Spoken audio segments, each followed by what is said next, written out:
Parliament is going ahead with the impeachment proceedings against Public Protector Advocate Busisiwe Mkhwebane. National Assembly Speaker Nosiviwe Mapisa-Nqakula informed President Cyril Ramaphosa about these developments. The Public Protector has, however, launched another rescission application against the ruling, which also allows the impeachment process to proceed. And there's been several reactions, of course, to this. Let's now speak to former Scopa chair and APC leader Themba Godi. Godi, thank you so much for your time. Now, Parliament says it's going ahead with these proceedings, and of course, this comes at the time when the Public Protector herself has also indicated that she wants to, apply for a rescission of that court ruling. What's your reaction to this?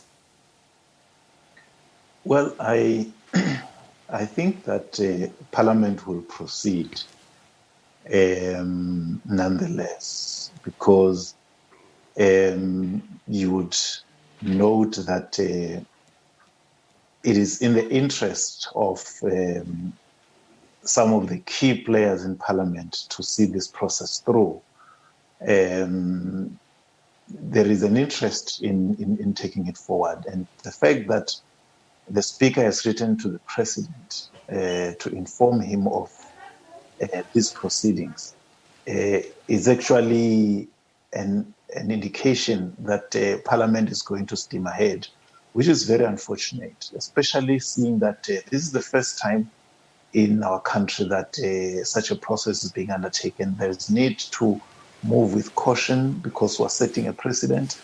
If we do it in a particular way simply because we have issues with the current Public Protector, we'll have set a precedent, and a bad one, for whoever may be impeached 5 years, 10, 20 years down the line. At the same time, though, there is going to be, of course, when you look at the Constitution, that Section 194, there is going to have to be a need for at least a two-thirds majority here by the National Assembly members. And you're looking at what the EFF is also saying, that they're not going to be voting for this because they are against it. I wonder, how do you see this play out? Well, I think for me, there are maybe 2 or 3 separate processes here, or issues. One, it is the actual process, because they may go ahead, listen to an argument, and maybe come to a different conclusion that no, Parliament does not think that she must be impeached. And then if then she is found guilty and she must be removed, then that's where the numbers game come into play.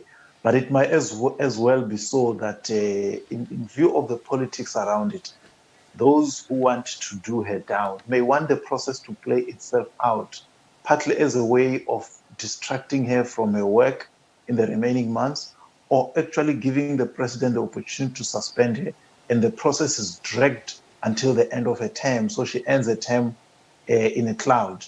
So those kind of permutations may not be overlooked in relation to what it is that they need to achieve. It might as well be that people are not looking at who are going to vote. Because in terms of process, now that the Speaker has informed the President can suspend her pending the outcome. And then the outcome is dragged on for the whole year until a term expires.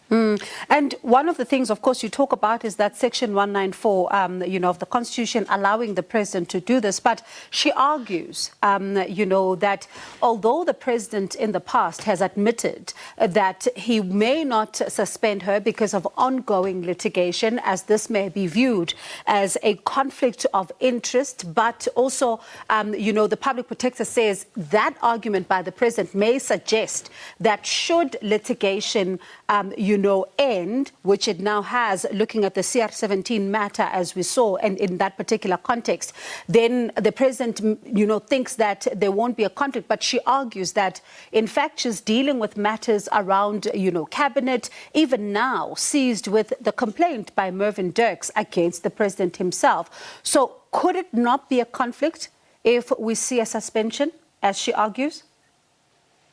Well, I think the President, having argued that way, has created a problem for himself, in the sense that to the extent that she's dealing with issues that affect him directly, she might, bring up an argument.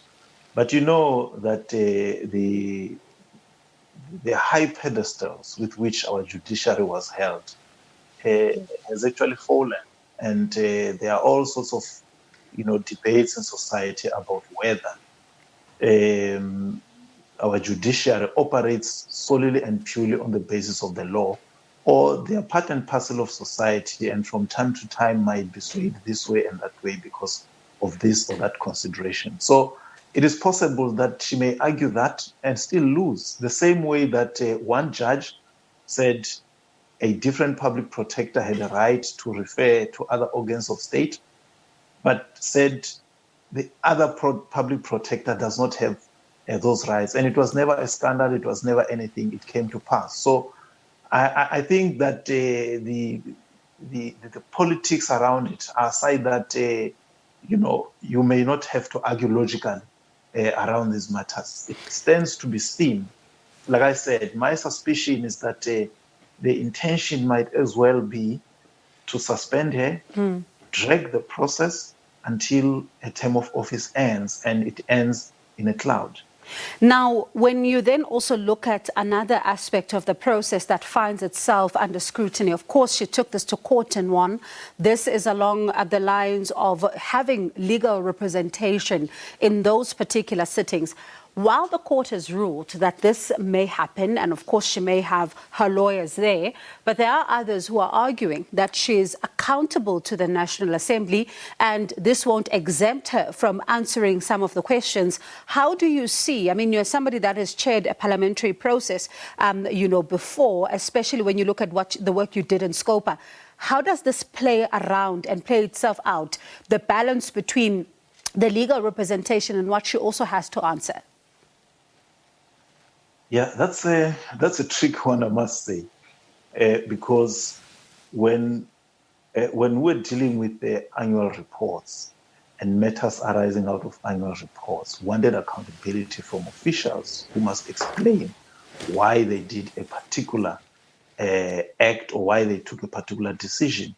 But here you have a different scenario, because remember, in all instances where she had to come and pitch her budget to Parliament and where she had to give her annual report, she always went there without a lawyer.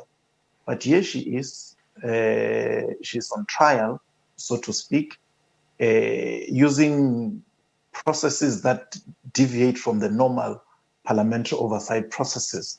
And I think it is that which made the court to rule that indeed she may, she may have legal representation, because this is more about her fate and her work than explaining the performance of her institution.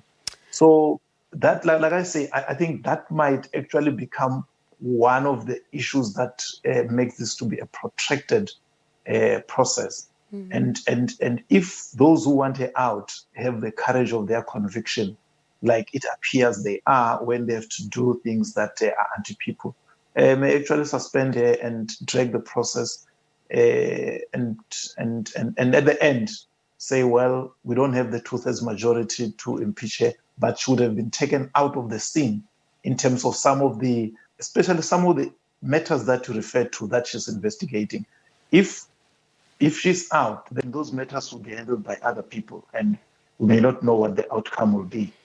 All right, Ndata Godi, thank you so much for your time. We'll continue, of course, to watch how this, really all unfolds. That's former Scopa chair and APC leader Themba Godi.